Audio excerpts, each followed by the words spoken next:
ഉമ്മൻചാണ്ടിയുടെ രാജിക്കായി ദേശീയ തലത്തിൽ സമ്മർദ്ദം ശക്തമാകുന്നതിനിടെ വിജിലൻസ് കോടതി ഉത്തരവ് ഹൈക്കോടതി സ്റ്റേ ചെയ്തത് കോൺഗ്രസ് ഹൈക്കമാൻഡിന് ആശ്വാസമായി.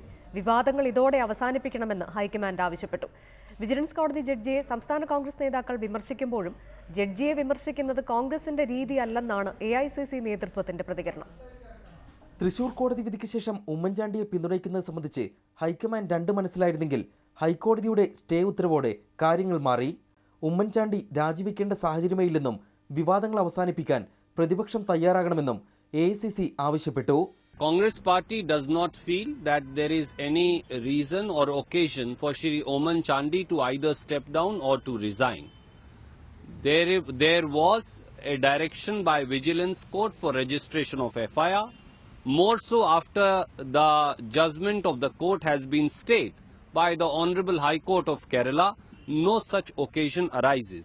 വിജിലൻസ് കോടതി ജഡ്ജിക്കെതിരെ യൂത്ത് കോൺഗ്രസ് പ്രവർത്തകർ നടത്തിയ പ്രതിഷേധത്തെ അഖിലേന്ത്യാ നേതൃത്വം തള്ളിക്കളഞ്ഞു. എന്നാൽ കോടതി വിധിയിലൂടെ ആരോപണങ്ങളുണ്ടാക്കിയ പരിക്ക് പൂർണ്ണമായും മാറുമെന്ന വിലയിരുത്തൽ നേതാക്കൾക്കില്ല. നേതൃമാറ്റത്തിന് സാധ്യതയില്ലെങ്കിലും സംസ്ഥാനത്തെ സാഹചര്യങ്ങൾ സൂക്ഷ്മമായി നിരീക്ഷിക്കും.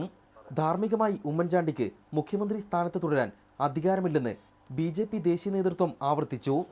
ആദർശ് ഇടപാടിൽ മഹാരാഷ്ട്ര മുഖ്യമന്ത്രിയായിരുന്ന അശോക് ചവാൻ രാജിവെച്ചത് എന്തുകൊണ്ട് ഉമ്മൻചാണ്ടിക്ക് ബാധകമല്ലെന്നാണ് ദേശീയ മാധ്യമങ്ങളുടെ ചോദ്യം. ഇന്ത്യൻ എക്സ്പ്രസ്, ദി ഹിന്ദു ദിനപത്രങ്ങൾ ഉമ്മൻചാണ്ടി അടിയന്തരമായി സ്ഥാനമൊഴിയണമെന്നാവശ്യപ്പെട്ട് മുഖപ്രസംഗം എഴുതി.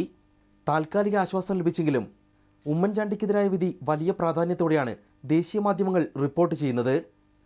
റിപ്പോർട്ടർ, ദില്ലി.